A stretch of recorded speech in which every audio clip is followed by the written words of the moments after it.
going to be a long video, I can tell you, because I would like to weigh in on the very trendy and heated discussion on the subject of cryptos versus precious metals versus fiat money and money as a concept in general.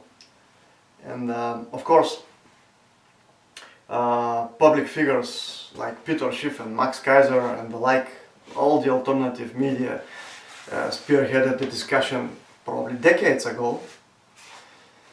But I would like to give you my 2 cents on the subject. Now, as a disclaimer, when we talk about crypto, I am not tech savvy and I can't really explain to you what the hashing function exactly is and how specifically blockchain works. Neither have I seen anybody explaining these things in a satisfactory manner. As far as the technology, specifics of the technology is concerned. I only hear poetic comparisons from, say Mike Maloney on the Byzantine general's problem and how it is solved by the technology, but not really a good layman explanation on what this really is. But I can tell you that much. I first heard about Bitcoin from Max Keiser, and that was back in 2009. And I bought my first Bitcoins when they were $90 a unit. And I invested into a small mining rig initially for Litecoins back in the summer of 2013. Then I and a more tech-savvy friend built our own improvised rig for mining of Feather coins, as they did not require a lot of power back then, and I don't think they survived to this day. I exchanged a small portion of Litecoins, by the way. I heard of Max Keiser developing his Maxcoin and how he would pay us interest if we buy it, so I did. And I would like to address Max Keiser with this video. Hey Max, what happened? Your site doesn't exist for years and I haven't seen a penny or Satoshi from you. Any explanation? I really would like you to come clear about it and give your followers a public answer, like what happened, instead of shouting all the time at Peter Schiff. Now, regarding precious metals, I started getting interested in them influenced by a colleague of mine. When I accompanied him to the local Kitco store to purchase some bullion, I at the time didn't think much of gold. I would probably be counted in the camp of those who considered it a barbarous relic and useless shiny metal. But he explained to me that gold is in fact the only real money bank central banks, big banks recognize, irrespective of what has been communicated to the public. He also explained to me how it was a hedge against inflation, insurance against collapsing of the financial system, and so on and so forth. And by the way, he was expecting years before the 2008 situation a problem. So you can imagine he bought his gold cheap. Later on, while studying for my economic exams, I came across a curious paragraph about the IMF. And that was in the textbook issued by the ICS of London, the Institute of the Chartered Shipbrokers. As you may know, IMF is mostly funded by quotas by its member states, which is virtually all states we're talking about. But most importantly, the book said that 20% of countries' quotas must be in gold.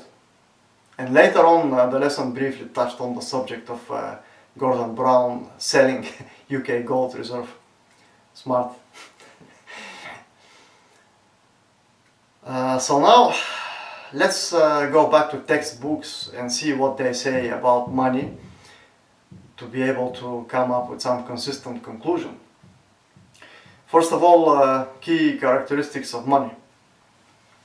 Durability, meaning it needs to last. That's the main reason why really useful essential commodities the food stuff, cannot be used as money because they are perishable, although some commodities have a long history of being used as money. But up until 2000 years ago, for example, bags of salt were used alongside precious metals to pay to soldiers, hence the word soldier, soldat in French. In fact, I think the origins of hiring mercenaries against payment of salt originates in my native land. The ancient Thracians, Spartacus among the most famous of them, they were hired against salt payments, and to this day in my language, soldat would literally mean giving salt.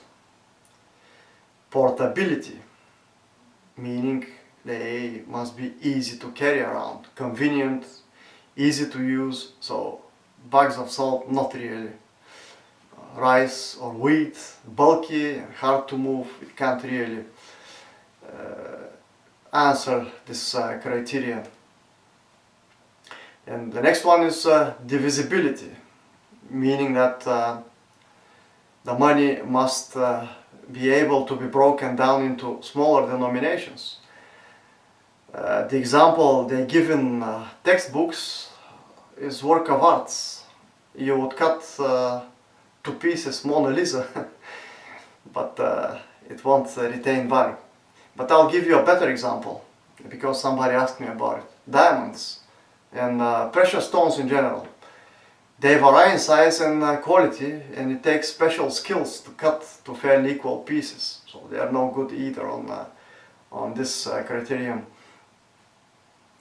And this closely relates to the other characteristics, fungibility and or uniformity. This means that money have to be easily replaceable by identical items, and they must be mutually interchangeable. Like you can exchange $10 bills for 2 by $5 bills. Now there is another characteristics they mention in the textbook. That's that money must be hard to counterfeit. That means that you can't easily fake them or copy them. Now, if commodities are used as money, obviously, unless you have discovered the alchemist's philosopher's stone and can transmutate elements, you can't fake commodity money. On the other hand, paper or electronic currencies, not crypto mind you, but the electronic impulses used as ledgers when you open your bank account, or the ones your credit card uses, are easy to counterfeit, and significant amount are counterfeited internationally. Or they just appear due to glitches, especially at the M2 level of currency creation. I mean at the commercial banks level. And the other characteristics is that money must be generally accepted by a population. They must have a long history of wide acceptance. And here I would like to elaborate on the legal tender law, as it is also related to the final characteristics of money by textbook definition. Now first let me start with another disclaimer. No matter what Mike Maloney or anybody else tries to push on you, there is no universally valuable commodity money on this planet. There is no universally accepted standard. I for one don't like rice. You may not like potatoes. To the Amazon River or New Guinea tribes, paroquet feathers may be a lot more valuable than precious metals. So commodity money can only be locally significant. In fact, I contend here that the highest level of universality, if you wish, was only recently achieved with the state legal tender laws, combined with the imposition through government power of international agreements among the great powers in United Nations. I'm talking here about the Bretton Woods Accord and the establishment of the US dollar status as the reserve currency of the world, a status vehemently protected by levels of military power possessed by the issuer of the reserve currency, the Pentagon, and all supporting organizations. In addition, the legal tender laws, as they currently stand, simultaneously provide the basis for the so popular and elusive Rousseau Renaissance theory of social contracts, and at the same time breach it. And I'll explain what I mean probably later. And finally, the money must have value. It must be valuable.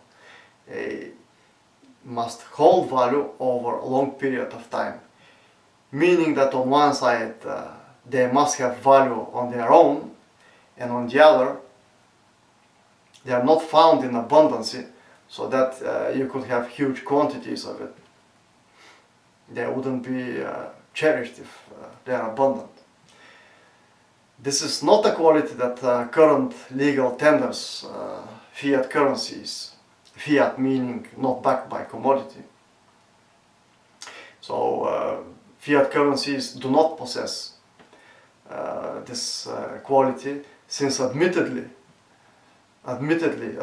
by the issuer of the world reserve currency, the issuer is targeting inflation. The issuer officially, actively seeks to devalue what he issues, and of course officially understates the inflation, the rate of inflation rather. Commodities that are perishable also cannot retain value, don't get me wrong. Obviously over a long period of time they'll perish. Then the textbook goes on to talk about key functions of money.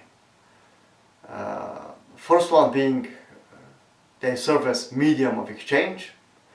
Money allows goods and services to be traded without the need for a barter system.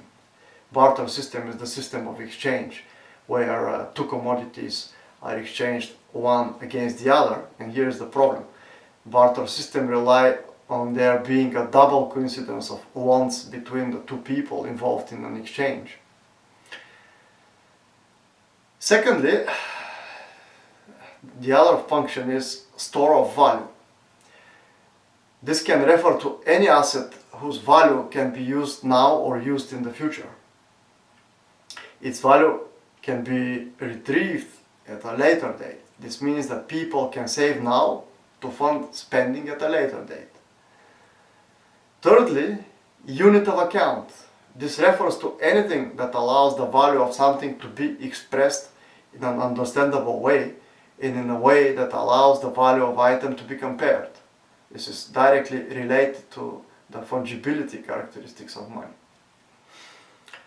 And the fourth textbook definition for a key function of money is that it can serve as standard of deferred payment.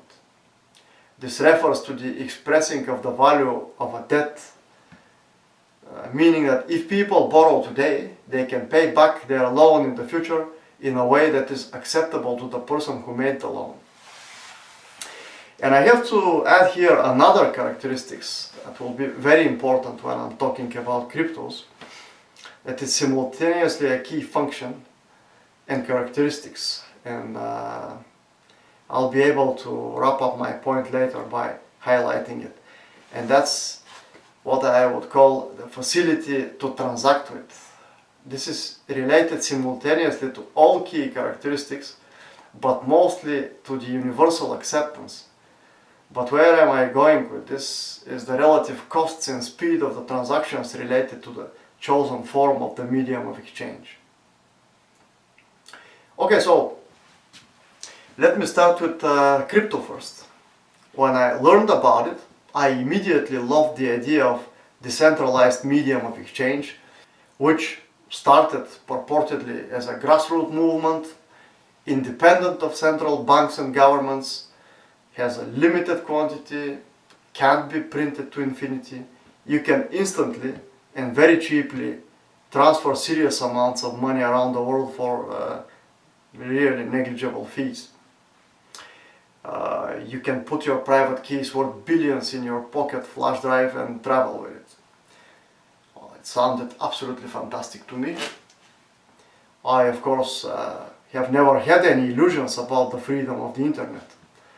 Obviously, it is only logical that anything developed by the US Department of Defense has a backdoor, switch key, controls, and so on.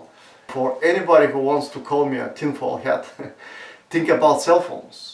Think about GPS and other developments that were initiated by Defense Department and DARPA. I don't find anything immoral or unethical about them selling the products of their researches to the wider public at a profit. When I say GPS, I guess Russian GLONASS system may possibly be even more precise than the GPS, because the Russians started their space program earlier and probably have a more precise geoid map, but Americans are simply better at selling stuff.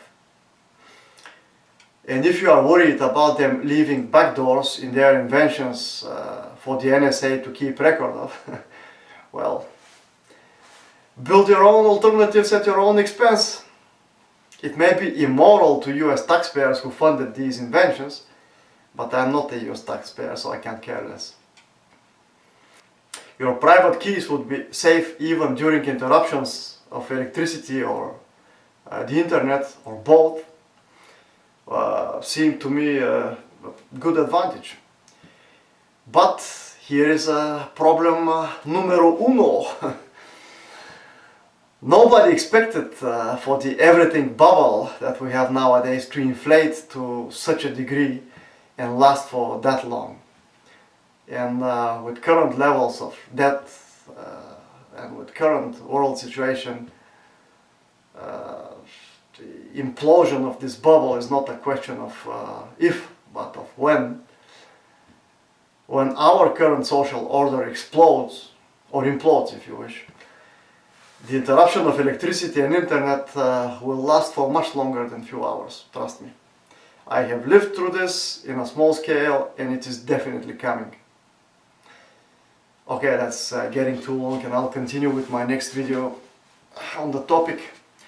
I will pick up from where I stopped today and explain to you how crypto is exchanged with fiat, how wrong legends about money laundering with crypto are, and my experience with crypto exchanges and so on.